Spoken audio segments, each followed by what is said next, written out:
Oke, sudah. Oke, selamat sore teman-teman semua. Selamat datang di forum diskusi studi abroad di sini sama Pak Mirza. Nah, Pak Mirza ini sekali lagi dosen saya dulu dan sampai sekarang masih terus berkontak seperti itu. Nah, Pak Mirza sekarang ada di Vienna, di Austria. Ini banyak dari sepertinya di sini sertanya juga dari teman-teman saya, Pak, yang punya keinginan yang sama. Dan ini memang tidak dibuka seumum mungkin karena memang temanya pengen diskusi. Kalau yang lainnya temanya webinar atau seminar, kita pengen di sini nanti chit-chat dan talk sama Pak Mirza kayak gitu. Nah, selama 1 jam ke depan kita akan berbagi. Tentu dari Pak Mirza dulu, nanti baru ke teman-teman, nanti kita bisa berdiskusi gitu. Mungkin langsung saja saya serahkan kepada Pak Mirza. Waktu dan tempat, dipersilakan Pak. Siap, terima kasih banyak Mas Putra. Sebelumnya perkenalkan nama saya Mirza, Mbak Mas sekalian. Saya panggilnya Mbak Mas sekalian ya, biar lebih dekat aja. Terus setelah itu saat ini saya sedang kuliah di Institute of Parasitology di Veterinary Medicine University of Vienna. Jadi mungkin teman-teman yang belum kenal, monggo nanti bisa main-main ke Instagram atau TikTok saya boleh. Saya di sana juga sharing-sharing gitu ya terkait dengan kehidupan di Austria. Mbak Mas kalian, mungkin saya di sini karena memang temanya adalah diskusi. Saya di sini buat PPT, namun PPT-nya nggak terlalu banyak. Ya cukup untuk ini aja ya, apa namanya perkenalan. Izin sharing ya, Mas Putra dan Mbak Mas kalian.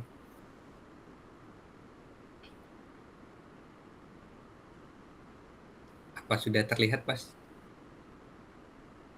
Belum, Bapak? Oh belum ya? Iya.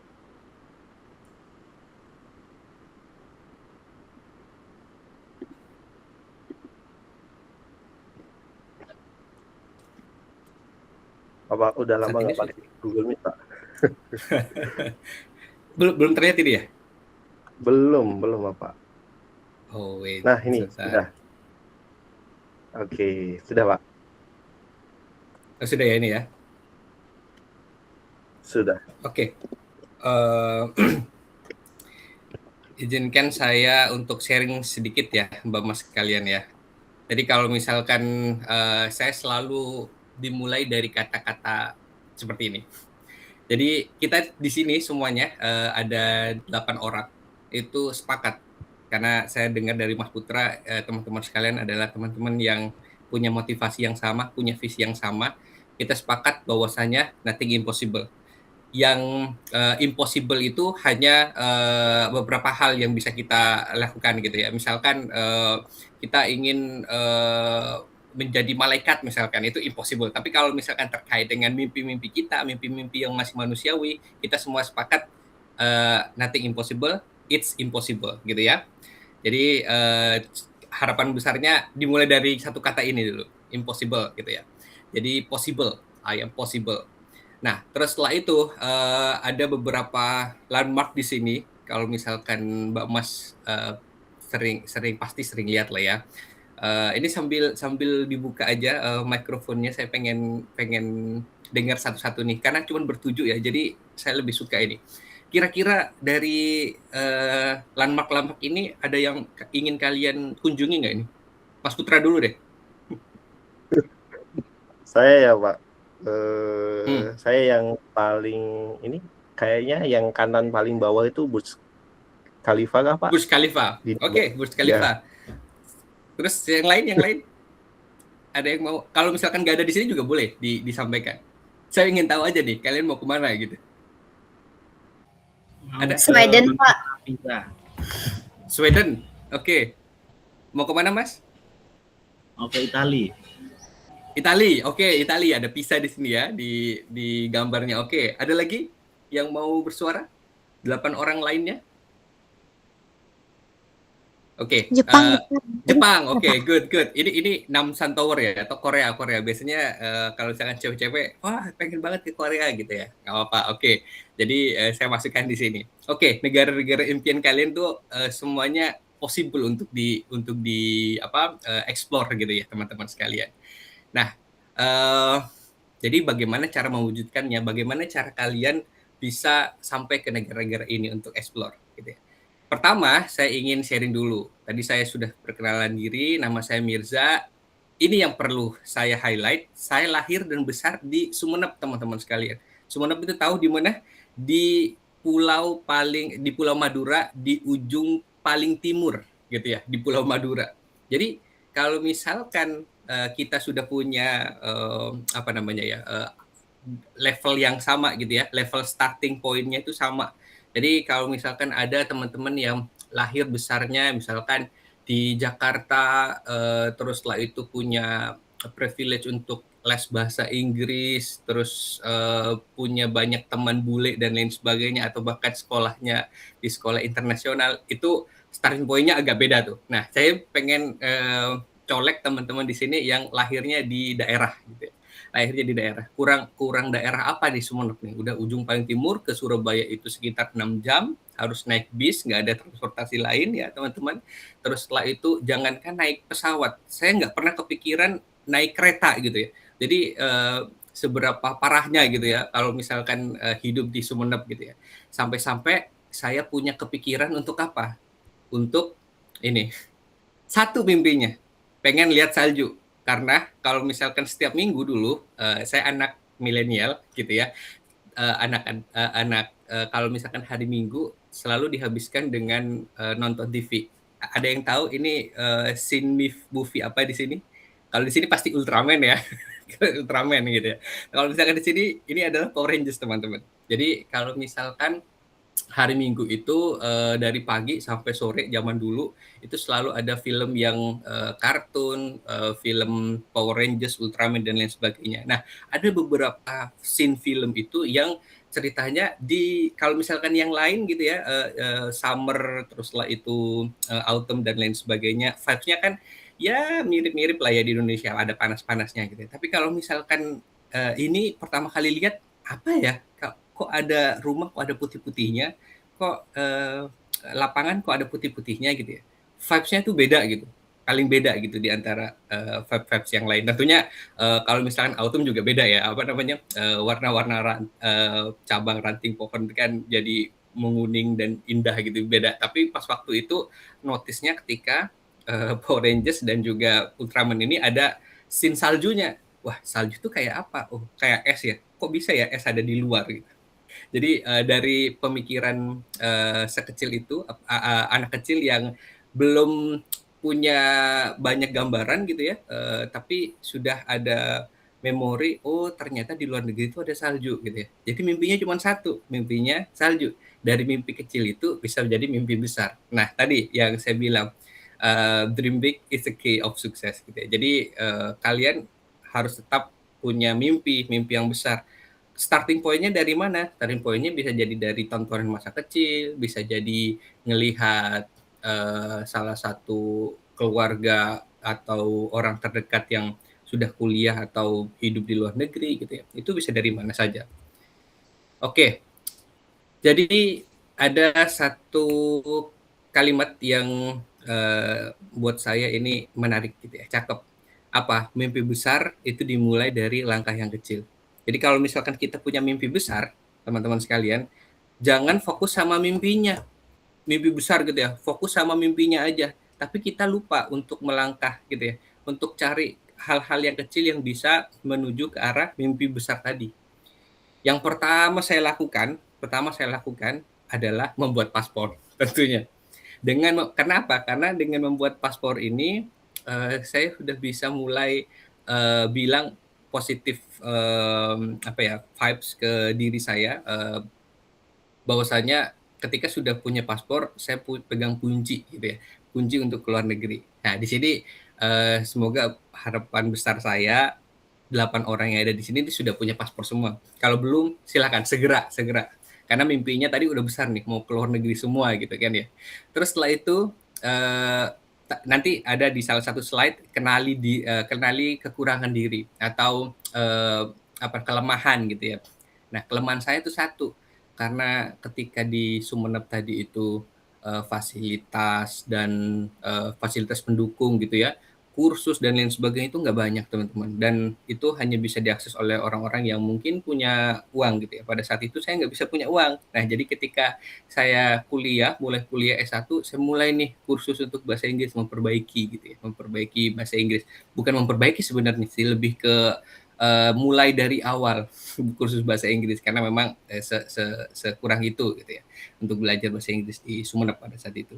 Nah ini yang mungkin teman-teman nggak pernah saya buka di kesempatan lain gitu ya. Bahwasanya coba apply semua beasiswa. Jadi teman-teman sekalian, dari 2013 saya ingat 2013 saya mulai mencoba untuk apply beasiswa apapun gitu ya. Jadi totalnya ada 230 percobaan beasiswa yang sudah saya apply. Nanti saya pengen tanya nih satu-satu nih. Udah berapa percobaan beasiswa nih yang dicoba. Jadi ini di luar dari yang hanya email beasiswa ya. Ini yang benar-benar apply gitu ya. Jadi kalau misalkan bisa saya ingat-ingat ya beberapa beasiswa tuh. Jadi beasiswa exchange pasti, exchange dimanapun pasti saya coba. Ketika ada informasi pasti saya coba. Terus sudah itu ada apa? Kalau misalkan untuk beasiswa S2 itu ada Vliros di Belgia, terus ada Turki Burslari di Turki, terus setelah itu Max di Jepang. Wah banyak banget pokoknya. Kalau misalkan untuk S3 lebih banyak lagi gitu ya. Jadi ternyata teman-teman sekalian, apa yang kita eh, tuliskan untuk aplikasi itu nggak langsung serta-merta langsung kita ikut gitu ya dalam satu aplikasi beasiswa itu langsung dapat gitu beasiswanya. Ternyata nggak segampang itu. Nah, tapi saya punya poinnya nih. Jadi ketika kita menulis aplikasi gitu ya, atau esai dan lain sebagainya, motivasi diri dan lain sebagainya gitu ya, kita pasti membaca pada saat itu sudah perfect ya, pada saat itu kita membuatnya sudah perfect. Tapi ternyata ketika kita baca lagi di periode selanjutnya yang akan kita apply gitu ya, ternyata kurangnya ini. Jadi kita nggak bisa makai bagaimana kualitas dari paper ataupun motivation letter gitu ya. Pada saat itu kita baru bisa melihatnya itu ketika sudah setahun berlalu, 6 bulan berlalu, ada progres di situ. Oh ternyata kita kurangnya ini dan lain sebagainya. Nah nggak apa-apa, itu dinikmatin saja. Itu memang bagian dari kesuksesan gitu ya. Kegagalan itu niscaya teman-teman. Jadi gagal itu niscaya, terus mencoba itu pilihan. Jadi kalau misalkan teman-teman sekarang sudah ke 100 gitu ya, tenang saja. Itu masih banyak gitu ya jatah gagal yang harus dihabiskan, tapi nggak masalah, yang penting kalian bisa menghabiskan jatah gagal itu dan terus mencoba. Oke. Nah, alhamdulillahnya 2014 saya berhasil exchange ke Jerman dengan beasiswa DAAD selama 1 semester di sana. 2018 ketika saya S2. Nah, kebetulan ketika sedikit cerita ya sekali lagi, ketika 2016 saya tidak berhasil lolos S2 gitu ya di luar negeri, saya memutuskan untuk lanjut sekolah di S2 di UGM. Jadi dalam negeri aja gitu ya. Tapi tetap keinginan untuk keluar negeri itu tetap. Akhirnya saya coba aplikasi dan lain sebagainya. Alhamdulillah 2018 saya mendapatkan research grant ke Tokyo, di Jepang. 2023 ketika saya sudah menjadi dosennya Mas Putra ini, saya dapat kesempatan untuk Erasmus Teaching Mobility di Spanyol, dan alhamdulillahnya 2024 bisa dapat beasiswa PhD di Austria gitu ya. Jadi kalau misalkan goal besar saya tadi itu adalah untuk menikmati yang stay lama gitu ya di luar negeri dengan panorama khasnya ada salju gitu ya. Nah, itu adalah goal besar saya nih. Jadi ini langkah-langkah kecil saya nih, dari buat paspor, kursus bahasa Inggris. Nah, langkah kecil yang lainnya adalah apply 230 beasiswa gitu ya.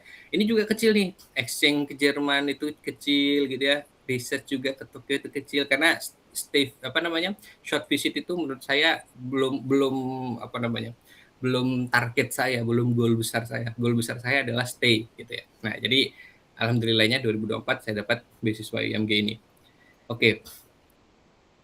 Jadi kenali kelemahanmu, maksimalkan potensimu ya. Jadi saya bagi ke 3 aspek ini. Ada psychological things, ada physical things, sama religious thing. Oke, yang pertama psychological. Jadi saya selalu bilang sama Mas Putra juga, imajinasikan mimpimu ya. Karena bagaimana kamu saat ini ada mimpimu 10 tahun yang lalu.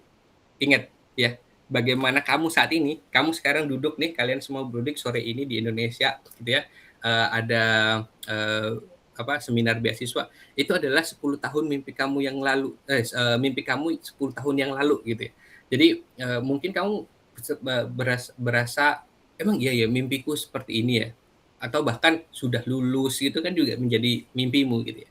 Nah, jadi kamu harus mulai bermimpi saat ini agar 5-10 tahun ke depan itu bisa menjadi kenyataan gitu ya. Kenapa? Kalau misalkan kamu imajinasikan mimpi itu, kamu akan menanamkannya dalam hati bahwasanya iya aku harus menggapai mimpi itu gitu ya. Jadi usaha-usahamu menuju ke sana. Nah, saya selalu bilang dan ada salah satu mentor mentor saya gitu yang bilang kalau misalkan kamu punya mimpi, tulis mimpimu. Jadi kalau misalkan teman-teman di sini punya mimpi, harapan besar saya juga sama nih. Kalian ada bagian belakang buku yang lembar terakhir gitu ya. Saya selalu tulis di situ teman-teman sekalian, mimpi-mimpi saya itu.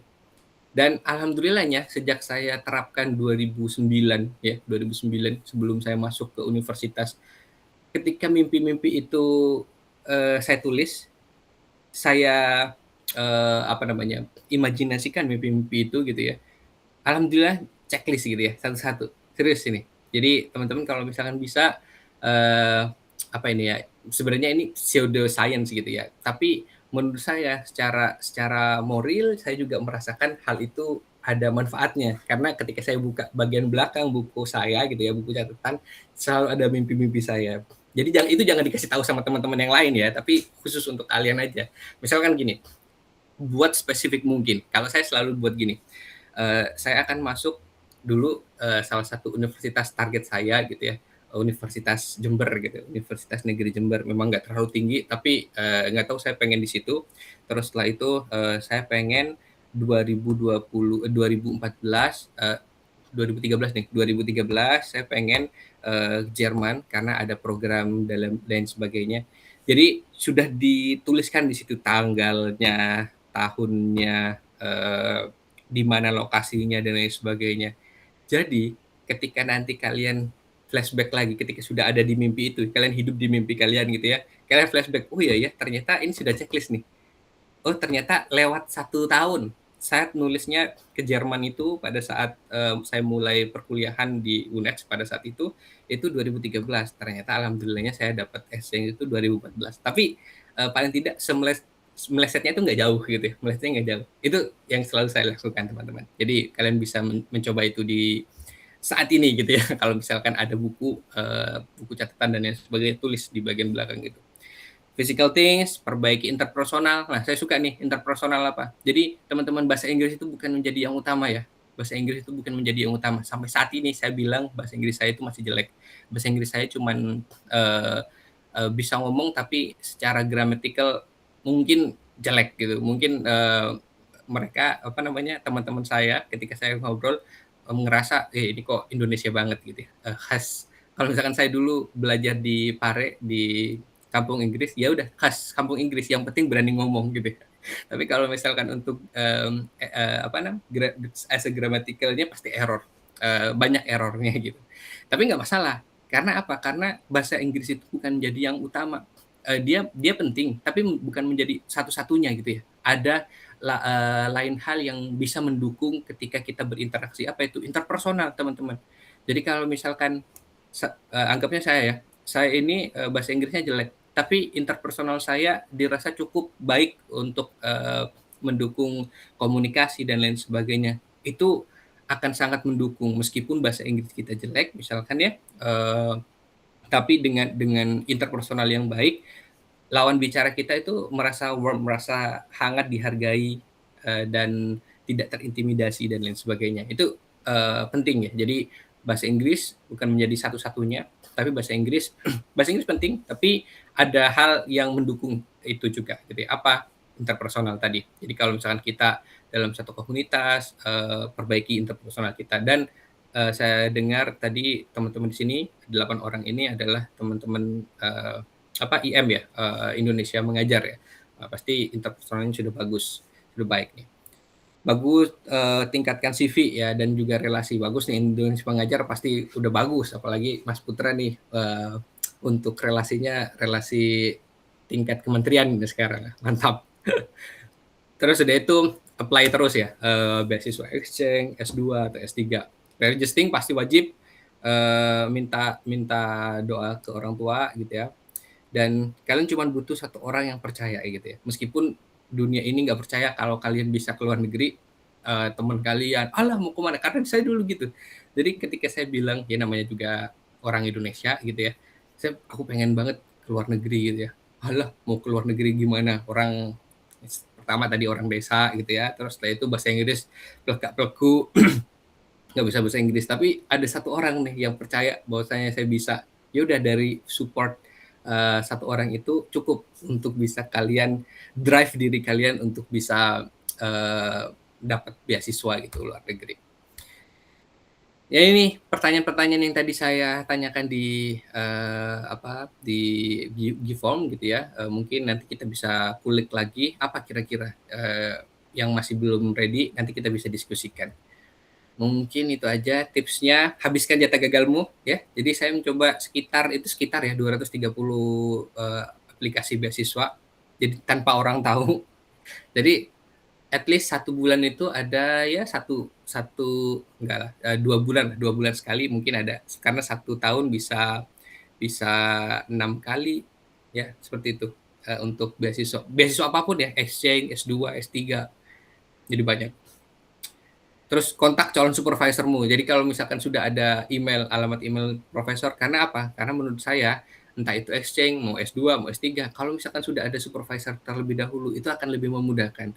Entah itu memudahkan arah riset kita, kalau S2, S3, kalau misalkan exchange itu mereka akan memberikan rekomendasi gitu ya. Karena ini yang terjadi pada saya. Saya selalu mencari supervisor dulu sebelum apply beasiswa itu. Kalau itu di universitas. Tapi kalau misalkan itu di badan agensi gitu ya, misalkan Sally, ya apply aja sih.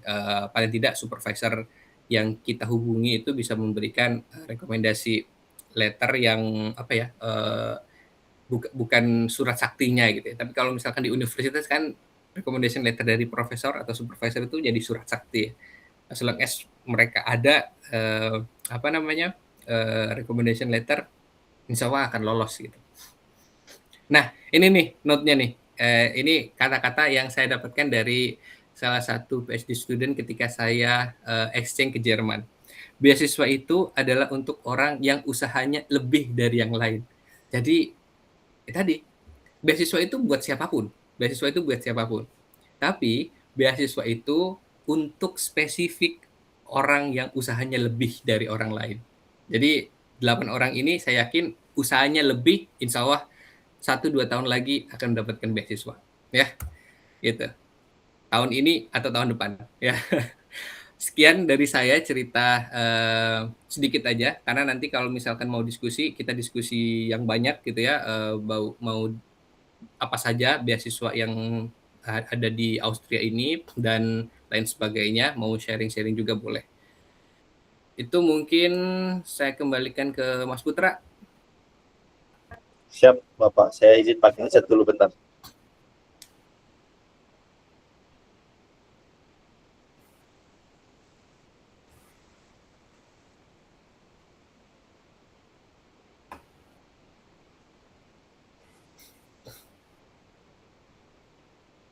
Oke, teman-teman. Thank you, Pak Mirza. Satu hal tadi ya yang saya tangkap, teman-teman. Saya kayaknya dari kesemua yang dari 8 poin tadi ya, belum IELTS, belum proposal aja. Kayaknya banyak banget ya Pak yang belum saya siapkan secara pribadi, dan terketuk akhirnya itu jadi salah satu hal yang untuk memantik saya untuk jadi lebih jauh gitu. Nah, teman-teman mungkin ada yang juga punya perasaan dan juga keinginan sama kayak gitu ya. Kita hadir di sini karena kehendak yang sama, karena kita ingin tahu gimana sih beasiswa di luar sana gitu. Nah, Pak Mirza di sini juga bukan hanya dari Indonesia mengajar, ada teman-teman kampus, kemudian ada sepertinya ada yang Banyak daftar juga dari ya. juga, Wah, kemudian ada mantap. yang dari Instagram gitu. Mungkin nanti juga saling berkenalan supaya kita bisa Boleh. tahu gitu. Oke, Bagus, mungkin bagus, dari Mas. Kak Elsa kayaknya kayak dari Crete ya Kak. Boleh kenalan dulu Kak Elsa? Oh iya, Assalamualaikum warahmatullahi wabarakatuh. Waalaikumsalam warahmatullahi. Sebelumnya terima kasih untuk Pak Mirza yang udah ngasih insight dan knowledge yang baik banget. Perkenalkan, nama saya Alsya Faiza Rizky, bisa dipanggil Rizky. Saat ini kerja sebagai asisten laboratorium di sekolah dan punya tujuan buat apply beasiswa dan pengennya mah ke Sweden Pak. Cuman Mantap. sekarang lagi ikhtiarnya ke KFUPM. Oh, Itu Pak. mantap. Sip. Wah, keren. Nah, saya ke Swedish government saya juga udah pernah coba tuh, Mbak Elsa. Dan KFUPM saya udah dapat LOE tuh. Oh iya, Oke. Pak gimana tipsnya? Oke, ini per satu-satu nggak apa-apa ya Mas Oh Putra ya? ya, makasih Diskusinya Pak. ya. Oke, sip. Jadi kalau misalkan kita mulai dari mana dulu nih? Yang KFUPM dulu ya. Sebenarnya kalau misalkan untuk KFUPM itu lebih mudah Mbak, karena kan densip ya. Jadi mereka sistemnya graduate school itu punya pembiayaan gitu ya. Nah, jadi memang poin utama ketika kita sebelum daftar gitu ya, kita harus mendapatkan supervisor. Nah, jadi kebetulan saat itu saya sudah mendapatkan supervisor di KPPM di mikrobiologi kalau nggak salah, tapi terkait dengan pertambangan gitu ya. Nah, pada saat itu yang bikin saya mundur, jadi 2017 saya dapat KFUPM Densip itu, tapi yang bikin saya mundur adalah karena informasi yang saya dapat. Jadi dari PPI Dahran itu kan di Dahran ya kalau nggak salah ya. Nah di PPI Dahran itu bilang kalau misalkan di sana ada 1 tahun belajar bahasa Arab dulu, terus setelah itu baru nanti 2 tahun. Nah pada saat itu posisi saya ya, jadi kita hidup di mimpi tapi juga hidup di realita gitu ya. Pada saat itu posisi saya sudah S2 di UGM semester 2 dan pada saat itu ada anak orang yang sudah saya janjikan untuk segera saya nikahi. jadi ketika saya mikir ada 1 tahun tambah 2 tahun perkuliahan, 3 tahun tambah 3 tahun lagi nih. Ntar saya nggak jadi nikah gitu ya. Tapi itu personal pilihan pribadi. Jadi pada saat itu saya nggak lanjutin yang di KFUPM karena memang tadi ada 1 tahun ya. Tapi kalau misalkan untuk besaran beasiswa, insya Allah aman sih di KFUPM, apalagi Dahran bukan kota yang besar, jadi bukan seperti Riyadh gitu ya atau Jeddah, jadi lebih bisa nih. Tapi Mbak Elsa udah dapat LOE? Belum. Jadi kayaknya Pak ini ya beasiswanya mungkin yang tahun Bapak apply itu beda ya. Soalnya kalau yang saya mau apply ini tuh project based gitu ya Pak. Karena ada 3 tipe beasiswa, yang satu itu direct langsung ke PhD, cuman udah tutup. Nah sekarang saya mau cobanya yang project based yang cuma 1 tahun Pak gitu. Oh oke. Iya. Berarti Dan ya. S2-nya 1 Iya. tahun gitu? Iya, S2-nya 1 tahun. Cuman yang jadi kendalanya ini Pak, saya kan udah nyusun untuk buat riset, set of purpose gitu. Proposal? Sama riset plan gitu. Cuman karena saya merasa banyak banget kegiatan yang saya tapi fokusnya itu kan saya pengennya tuh ke environmental ya Pak, dan lebih ke geothermal. Nah, saya tuh banyak ikut volunteer di isu lingkungan, tapi karena random, saya masih bingung untuk ngambil benang merahnya, Pak. Itu sih, apakah saya harus mencantumkan semua kegiatan ataukah cukup 1 aja, tapi fokusnya ke renewable energy yang hubungannya geothermal itu, Pak. Mungkin itu, Pak. Oke, kalau misalkan ini berarti motivation letter gitu ya. Kalau ada motivation letternya gitu nggak, Mbak? Ada ya? Iya. Oke, berarti gini, kalau misalkan di motivation letter memang baiknya bukan menulis ke semua gitu ya, apa yang kita punya, tapi poin-poin yang bisa di-highlight. Jadi misalkan selama 2 tahun ini gitu ya, atau berapa tahun ke belakang, Mbak Elsyafara ini aktif di bidang renewable energy misalkan gitu. Itu aja yang di-highlight, di badannya apa misalkan. Itu yang perlu di-highlight, tapi tidak perlu disebutkan semua. Karena untuk motivation letter kalau misalkan tidak salah itu terdiri dari 3 maksimal 4 paragraf dari penggambaran diri gitu ya. Terus dari dengan metode STAR gitu ya. Nanti bisa dicari apa yang dimaksud STAR itu. Tapi kalau misalkan untuk dituliskan semua, saya rasa tidak perlu. Kalau misalkan di CV mungkin bisa Mbak, kalau untuk menunjang CV gitu ya, daripada CV-nya tidak banyak yang dilakukan, jadi boleh dipasang di situ. Tapi kalau misalkan untuk di motivation letter atau apa ya biasa dipanggilnya ya, selain motivation letter ya itu ya. Statement of purpose. Apa?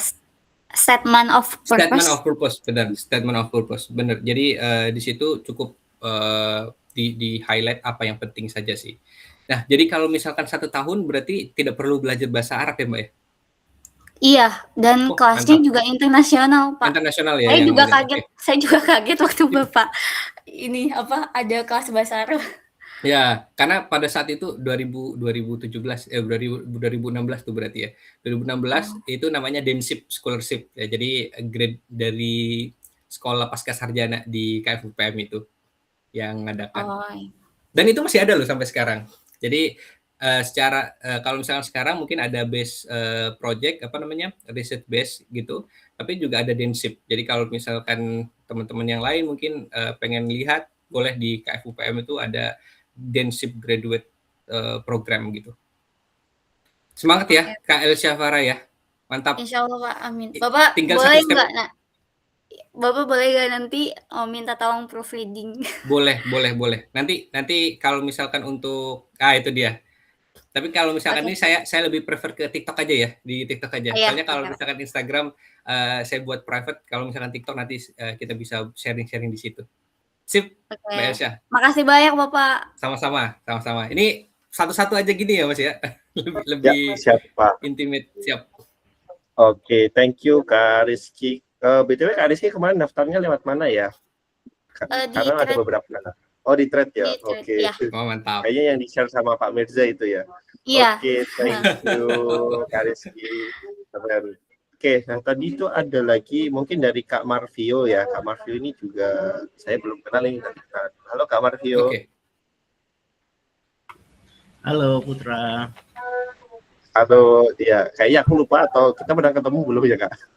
Belum, aku agak gelap juga ya di sini. Aku tuh temannya Antika sebenarnya. Jadi dapat linknya dari Antika yang anak IM. Oke, nah sekalian nanya boleh nggak ini? Boleh dong.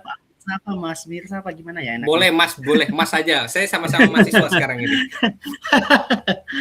Oh iya Mas, saya mau tanya. Nah, saya tuh kan belakangan ini kerjaannya sebenarnya di NGO gitu, khusus bidang lingkungan dan pemberdayaan masyarakat. Nah, terus sebenarnya tuh sempat kepikiran mau apply beasiswa, tapi sampai sekarang tuh belum terrealisasi karena kayak nggak pede gitu. Apalagi di bahasa sih sebenarnya lebih ke situ Mas. Karena udah berapa kali coba trial kayak kemarin ngambil TOEFL pun nggak sampai 500 lagi gitu, gimana mau ngambil IELTS gitu. Nah, kira-kira ada saran nggak gitu dari Mas Mirza sendiri apa yang perlu dilakukan dalam waktu dekat gitu, persiapan apa yang boleh saya kejar perlahan gitu namun pasti. Terima kasih Mas. Siap Mas Marvio. Mas Marvio dari universitas mana atau tinggal di mana Mas? Saya tuh dari Universitas Manado, Negeri Manado. Tinggalnya di mantap. Kepulauan Sangihe, di ujung juga sih sebenarnya. Sangihe, mantap. Oke, Mas Marvio, yang ingin saya highlight adalah cerita perjuangannya tadi sama-sama saya. Jadi bahasa Inggris menjadi obstacle pertama gitu ya. Bagaimana kalau misalkan ingat dulu ketika saya coba exchange ya, ketika saya coba exchange pertama ketika S1, TOEFL saya itu cuma 468 ya. Tapi itu bisa loh Mas. 468 itu bisa exchange ke Jerman loh. Enggak, maksud saya gini. Sekali lagi bahasa Inggris itu salah satu alat komunikasi gitu ya. Kalau misalkan memang penting ya teman-teman sekalian, saya bilang di sini bukan tidak penting, tapi hanya salah satu alat komunikasi. Yang penting kita ngerti, teman kita yang ajak bicara itu ngerti, udah cukup gitu ya. 460, 400 atau di bawah 500 itu masih oke gitu ya. Asalkan jangan yang 300 yang bahasa Inggris saja masih mau ngobrol apa itu mikir gitu ya. Maksudnya nggak tahu bahasa Inggrisnya apa gitu, itu jangan kayak gitu juga gitu ya. Tapi paling tidak kalau misalkan 460, 470 itu masih oke untuk keluar negeri gitu ya. Jadi pertama apa yang harus dilakukan tentu pasti kursus Mas Marvio. Jadi apa motivasi saya pada saat itu ya memang untuk luar negeri ya. Jadi saya selain kursus private, jadi kursus private saya ala mahasiswa ya. Kursus private saya itu ke teman bahasa Inggris. Jadi saya dulu di biologi gitu ya, ada teman bahasa Inggris, dia ya orang bahasa Inggris pasti lebih oke kan bahasa Inggrisnya gitu ya. Jadi ya kalau misalkan bayar itu cuman berapa ya kalau nggak salah itu dulu 25.000 gitu ya satu kelas, satu kali sesi gitu ya. Itu udah oke gitu ya. Jadi satu sesi itu 1,5 jam. Nah, jadi itu yang saya lakukan gitu ya. Jadi ambil temen yang bisa diajak satu kali makan ya, ngajak makan lah, itu cukup itu 25.000 kan ya. Jadi itu yang saya lakukan. Terus setelah saya lulus, itu ketika saya kuliah, ketika saya lulus saya ke Pare selama berapa ya, 6 bulan kalau nggak salah. Jadi memang bahasa Inggris tetap terus ditingkatkan Mas, tapi bukan dalam tanda kutip ketika bahasa Inggris kalian di bawah itu kalian tidak bisa mendapatkan beasiswa. Sekali lagi, beasiswa itu bukan untuk orang yang pintar, entah pintar bahasa Inggrisnya, entah pintar dalam bidangnya gitu ya, enggak. Tapi beasiswa itu adalah untuk orang yang usahanya lebih. Kalau misalkan Mas Marvio usahanya lebih, pasti dapat beasiswanya, gitu Mas. Jadi jangan minder dengan itu ya, jangan minder dengan itu. Mas. Siap Mas. Makasih Mas Siap Mas Marvio, semangat. Okay. Apalagi dari Sangihe nih. Kalau misalkan dari Sangihe ada beasiswa khusus biasanya ya dari LPDP untuk 3T. Jalur afirmasi Mas. Jalur afirmasi. Nah, itu jalur afirmasi TOEFL ITP aja udah bisa Mas. Nah, jadi TOEFL ITP bisa. Certain point ya. Jadi misalkan 500 kalau nggak salah ya. 500 nanti akan ada kursus tambahan dari LPDP. Nanti akan bisa nambah. Nah, saya juga Mas selalu coba ini tips lagi nih untuk teman-teman yang lain mungkin bisa dicoba juga. Saya tahu nih kekurangan diri saya itu adalah bahasa Inggris. Bahasa Inggris saya nggak tinggi-tinggi gitu ya. Paling mentok itu di 530, terakhir itu saya 530 pas waktu berangkat ke sini. Itu nggak tinggi kan ya? Kalau misalkan minimal kan 550 kalau misalkan ITP gitu. Ya 6 IELTS 6 lah, IELTS 6. Nah, tapi saya selalu mensiasati mencoba beasiswa yang IELTS ataupun TOEFL-nya nggak tinggi. Jadi apa aja tuh? Jadi cari ini nanti ya. Sekali lagi, beasiswa adalah untuk orang-orang yang usahanya lebih. Saya cari list beasiswa yang IELTS atau TOEFL-nya di bawah dari yang biasanya. Biasanya kalau misalkan untuk bidang saya, biologi, biasanya 7 gitu ya. 6,5 sampai 7 gitu ya. Saya cari di bawah itu. Jadi saya dapat kemarin paling tidak sudah dapat LOE dari kampus dan dari profesor itu dari Thailand, dari Kasetsart University. Terus setelah itu saya juga dapat dari Mahidol gitu ya. Jadi di beasiswa kampus itu kebanyakan 500 itu udah cukup. Ya, jadi TOEFL ITP 500 saja udah cukup. Terus sudah itu dari apa yang saya dapat lagi? Oh, Korea. Kalau misalkan Korea itu kan tidak perlu IELTS yang tinggi ya, karena nanti akan ada sesi belajar kelas bahasa Korea gitu ya. Jadi KGSP, at least pada saat KGSP itu profesornya sudah oke, universitas juga sudah oke, tinggal seleksi desk selection aja. Tapi pada saat itu karena posisinya request spesial dari istri gitu ya, karena pada saat itu saya sudah menikah, terus setelah itu anak baru lahir, jadi mau ninggal anak baru umur 6 bulan gimana nih gitu kan. Jadi ya udahlah nggak jadi pada saat itu. Jadi meskipun saya banyak apply, tapi juga saya banyak dapat LOE, tapi banyak juga hal-hal dalam diri itu yang bukan dalam diri ya, lingkungan gitu ya, yang ada aja gitu ya. Salah satu, makanya tadi saya bilang di salah satu Google Form itu support keluarga gitu ya. Itu karena menjadi poin juga itu teman-teman sekalian. Jadi ada teman saya, dia sudah punya semuanya nih. IELTS sudah oke, LOE sudah dapat, pembiayaan beasiswa akan dicoba kan. Tapi dari orang tuanya nggak ngebolehin. Itu juga menjadi poin. Gimana cara meluluhkan hati orang tua agar diperbolehkan gitu. Nah itu sendinya gitu ya.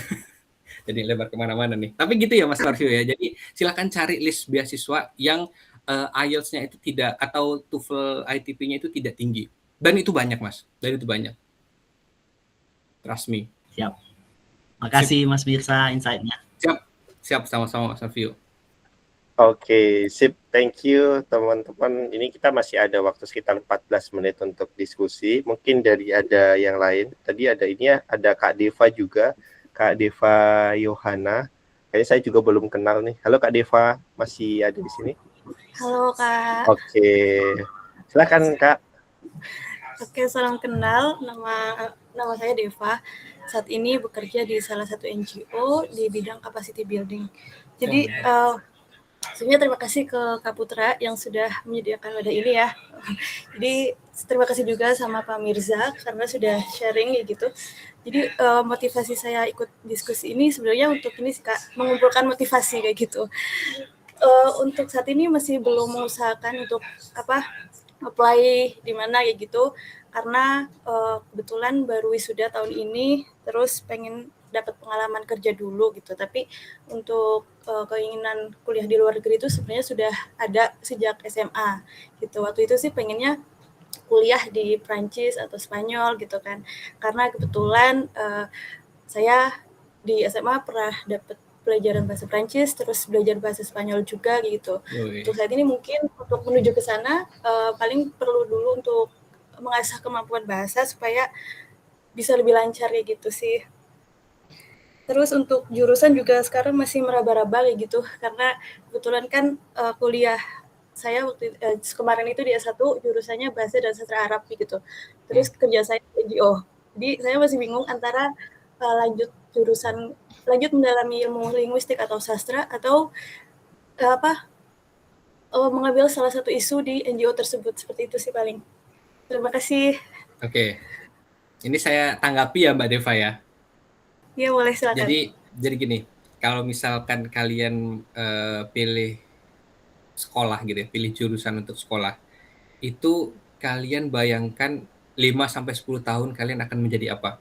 Jadi jangan kalian pilihnya itu berdasarkan S1-nya atau berdasarkan NGO-nya, tapi yang mana pemikiran kalian karena kalian kan sekarang udah dewasa ya, jadi kalian udah punya pemikiran, punya imajinasi.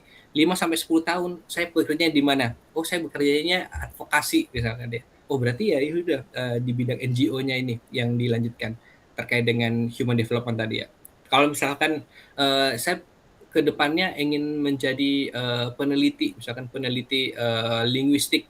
Nah, itu boleh dilanjutkan untuk bidang S1-nya. Jadi jangan sampai kalian pilih jurusan S2 atau S3 gitu ya dengan gegabah dan tanpa passion gitu ya. Karena kalau misalkan nggak passion kalian gitu ya, nanti akan agak susah menyelesaikan itu gitu.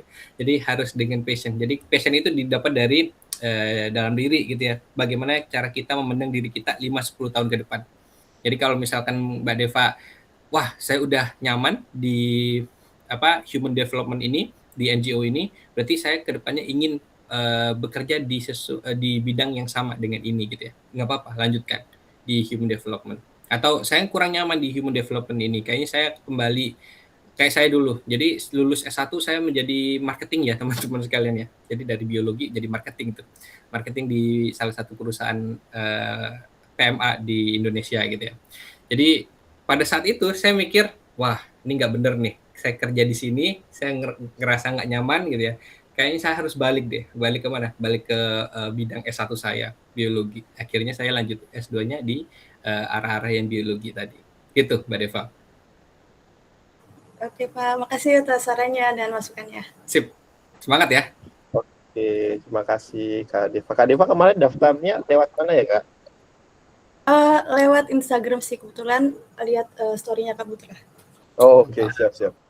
Jadi aku tuh kadang nggak tahu ini ke teman-teman. Konten kreator soalnya ini. Aduh, kayaknya nanti form ke selanjutnya ada stream buat gimana daftarnya biar tahu gitu ya. Oke, teman-teman, ada yang lain? Kita masih ada waktu 10 menit untuk bertanya tadi. Oke, ini ada Kak Zainab. Ini salah satu pengajar muda dulu Pak yang saya dampingi di Jambi setahun di sana. Silakan Kak Zainab.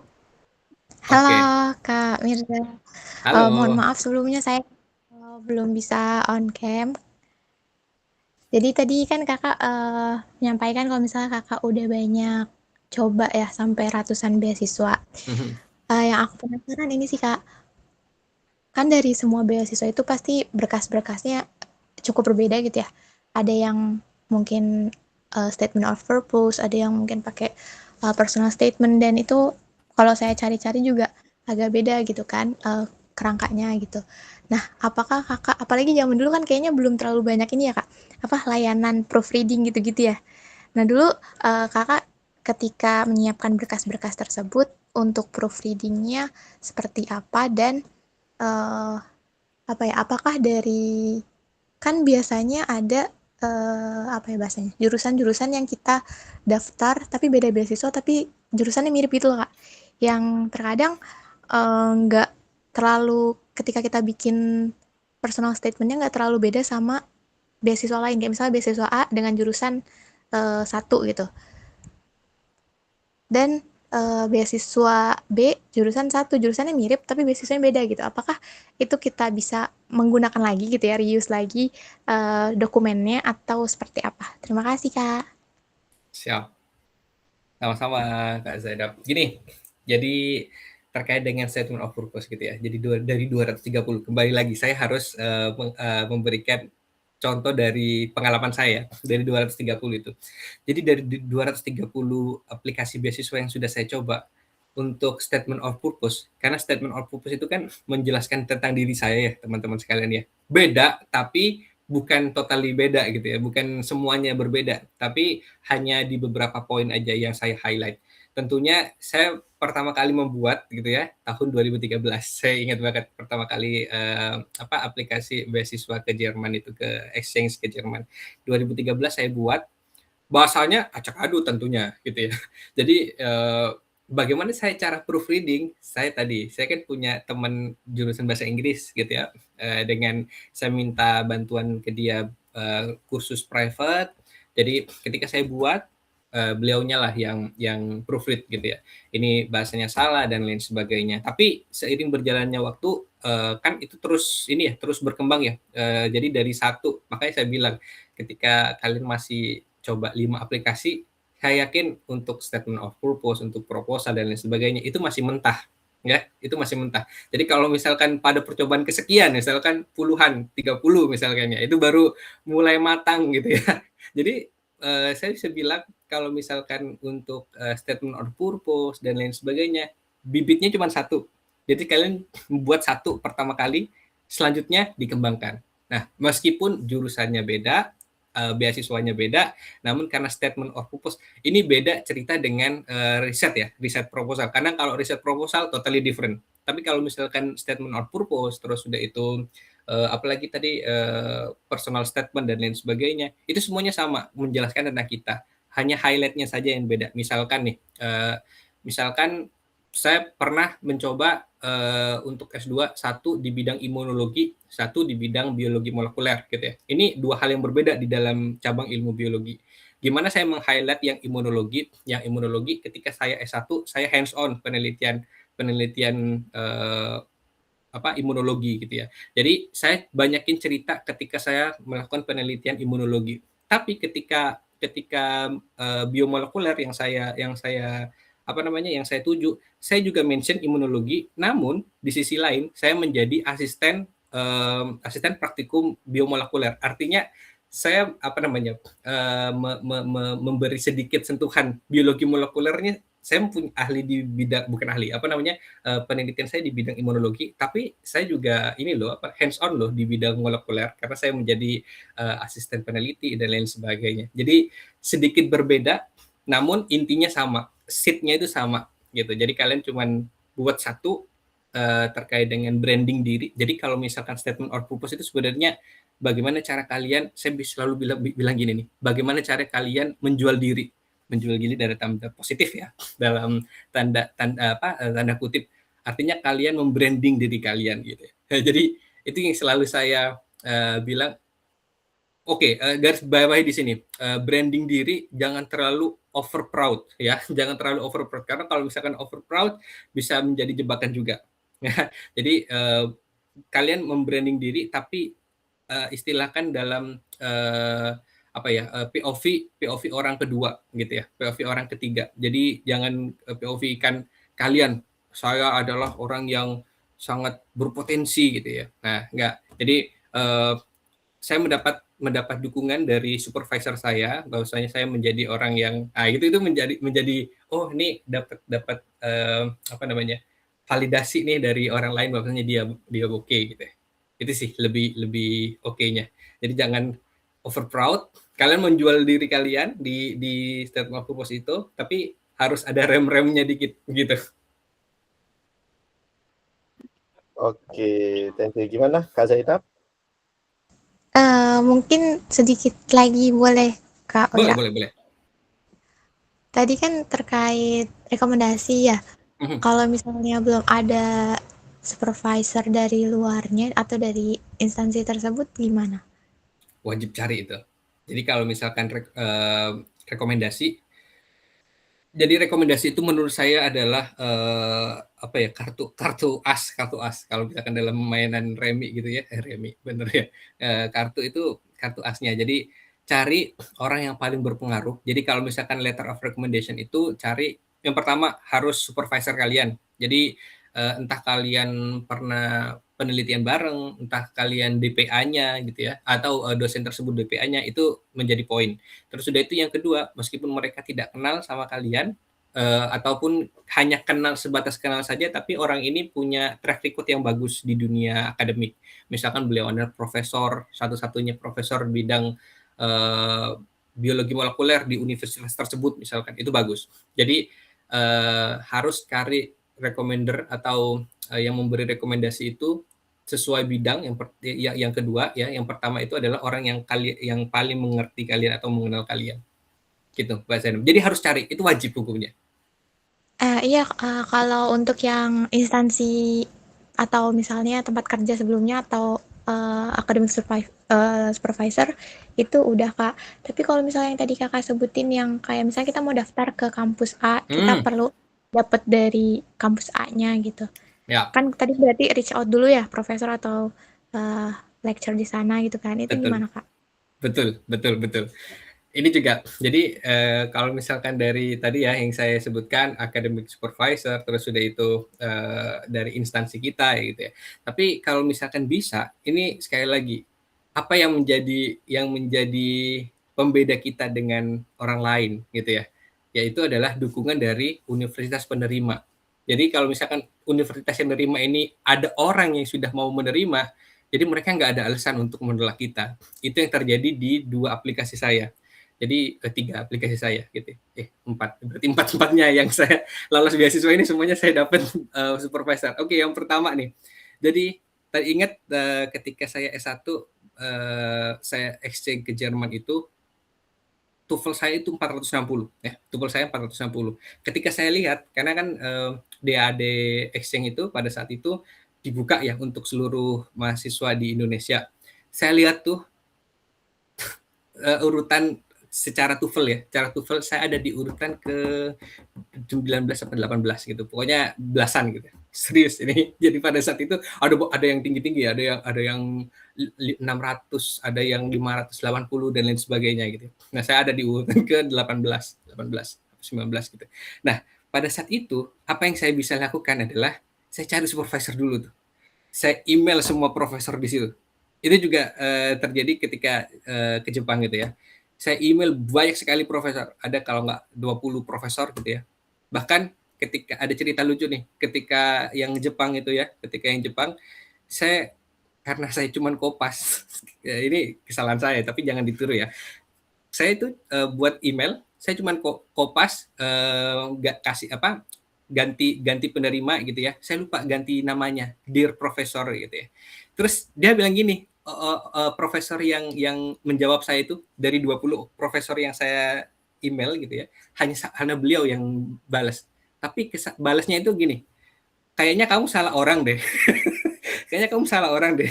Jadi kamu mau ke profesor ini atau mau ke saya? Lah, saya bilang dong, mohon maaf.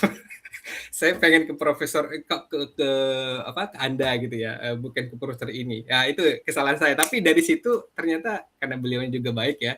Jadi Yajima Sensei menjadi supervisor saya untuk saya apply. Jadi ketika saya apply nih, ini saya sudah dapat nih, saya dapat lab yang mau nerima saya nih. Jadi kamu nggak bisa nolak saya gitu. Sama dengan ketika S1 saya sudah dapat lab yang nerima saya. Jadi cuman dari urutan 18 gitu ya. Kan cuma 5 orang yang dikirim dari Indonesia.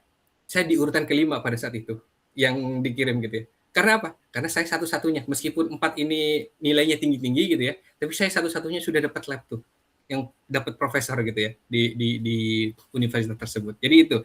Jadi kalian bisa tanpa supervisor gitu ya, bisa tentunya karena empat orang ini bisa tanpa supervisor dulu gitu ya. Tapi kalau saya, karena saya udah tahu nih kelemahan diri saya, bahasa Inggris saya belepotan gitu ya. Jadi apa yang bisa saya lakukan ya cuma ngirim email ke profesor aja, 20-50 profesor gitu. Gimana carinya Pak? Carinya adalah cari di Google Scholar. Kalian kan udah familiar banget, ini gampang banget kalau misalkan kalian di zaman sekarang. Kalau zaman dulu susah banget, serius. Tapi kalau misalkan zaman sekarang, cari di Google Scholar, ketikkanlah itu bidang yang kalian, misalkan human development gitu ya, di university apa, misalkan University of Miyazaki gitu ya. Udah di situ bakalan muncul artikel yang sudah publish ya di bidang human development dengan ada corresponding. Nah, corresponding itu biasanya ada emailnya. Nah, udah cari di situ tuh. Ngumpulin misalkan 30 artikel, berarti let's say ada 18, ada 15 profesor di situ. Udah tinggal kirimlah satu-satu. Gitu sih. Tips manjur dari saya tuh. Mantap. Terima kasih banyak. Kak, di luar ini boleh diskusi sama kakak? Boleh reach out di TikTok ya, Kak Zainab ya. Oke, makasih Kak. Makasih Kak Bira. Siap Kak Zainab. Oke, Pak Mirza, sepertinya waktunya sudah lebih 3 menit seperti itu. Teman-teman, kita memang waktunya banyak diskusi seperti tadi ya. Saya senang mendengar dan juga akhirnya iya benar juga ya, itu strategi yang terakhir itu kayaknya bisa dicoba gitu ya. Kalau orang lain itu cuma lolos, oke, beasiswanya lolos tapi belum tentu diterima, LOA-nya belum dapat, itu mungkin lama lagi gitu yang harus mencari LOA. Karena ada Pak teman saya itu udah terima LPDP tapi belum dapat LOA, akhirnya udah lebih dari 1 tahun nggak dapat, akhirnya gagal beasiswanya. Kayaknya memang cara yang kedua ini jadi cara yang pamungkas gitu ya, tentunya dengan memperhatikan nama profesornya seperti itu ya Pak Mirza ya. Ya, betul. Jangan sampai salah ya. Oke, baik teman-teman, terima kasih banyak sudah datang di diskusi hangat ini. Insya Allah ini bukan jadi yang terakhir, karena memang keinginan saya dengan channel yang saya miliki, ada beberapa yang sudah saya hubungi. Itu insya Allah di next session akan ada diskusi sama teman saya. Ini juga Pak Mas Bintang yang dapat beasiswa Fulbright di Amerika. Jadi nanti mungkin next-nya saya mungkin chat Pak Mirza untuk menghubungkan saya dengan teman-teman Pak Mirza gitu ya, yang lagi di luar negeri. Nah, mungkin terakhir Pak, sebelum kita tutup, 1-2 kata mungkin yang tadi kan berhubungan dengan mimpi, dengan tindakan, dan akhirnya itu terwujud gitu. Mungkin ada satu personal statement yang ingin bisa membantu kami di sini untuk tetap menjaga mimpi dan terus untuk berusaha gitu, Pak Mirza.